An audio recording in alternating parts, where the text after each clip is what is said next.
சிறையிலிருந்து தேர்தல் போட்டி ஹரிநாடாரின் சொத்து நகை மதிப்பு எவ்வளவு தெரியுமா?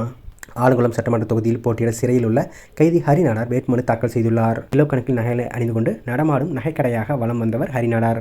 காலப்போக்கில் தொழிலதிபராக உயர்ந்தவர் ராக்கெட் ராஜாவின் பனங்காட்டு படை கட்சி சார்பில் சட்டமன்ற தேர்தலில் போட்டியிட்டு பரபரப்பை ஏற்படுத்தினார்.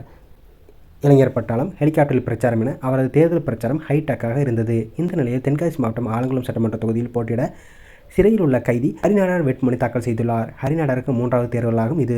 இவர் 2020 பொதுத் தேர்தலில் ஆலங்குளம் தொகுதியில் 37,727 வாக்குகளையும், 2019 நாங்குநேரியில் தொகுதியில் நடைபெற்ற இடைத்தேர்தலில் 4,243 வாக்குகளையும் பெற்றார். தற்போது புழல் மத்திய சிறையில் நீதிமன்ற காவலில் உள்ளார். அவரது பிரமாண பத்திரத்தின்படி ஹரி மீது 9 மோசடி வழக்குகள் உட்பட 27 குற்றவியல் வழக்குகள் உள்ளது. ஹரிநாடார் SSLC வரை படித்துள்ளார். அவருக்கு 26.76 கோடி மதிப்பிலான அசீம் சொத்துக்களும் 12 லட்சம் மதிப்புள்ள அசையா சொத்துக்களும் உள்ளன. அசீம் சொத்துக்களில் 17.65 கிலோ தங்க நகைகளும் 17.06 கோடி மதிப்புள்ள தங்க கட்டிகளும் அடங்கும். மேலும் அவர் 6 4 சக்கர வாகனங்களையும் வைத்திருக்கிறார். கடைசியாக 2020-21 ரூபாய் 1.52 கோடி வருமான வரி செலுத்தியுள்ளார்.